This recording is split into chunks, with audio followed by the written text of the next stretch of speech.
ganz viel aus Entzündungsstoffen besteht, in das Blut aus. Das kann zu Fieber, Schüttelfrost etc. führen. Und um das abzudämpfen, gibt man also eine Stunde vor der Infusion etwas Cortison. In der Regel sind das 100 Milligramm Methylprednisolon, auch ein Antihistaminikum, also sowas wie zum Beispiel Dimethinden, also Phenestil zum Beispiel mit Firmenname, ein H1-Antihistaminikum.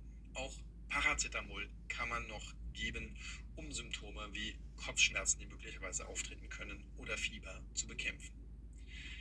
Dann folgt die eigentliche Ocrevus-Infusion bei der ersten Gabe von 300 Milligramm, 2 Stunden und 40 Minuten, anschließend eine Nachbeobachtung. Die Folgedosis ist dann ein halbes Jahr später fällig. Hier gebe ich die gleiche Vormedikation, habe dann aufgrund der höheren Dosis eine längere Infusionszeit von 3 Stunden und 30 und dann eine Nachbeobachtung. Insgesamt verbringe ich so also 5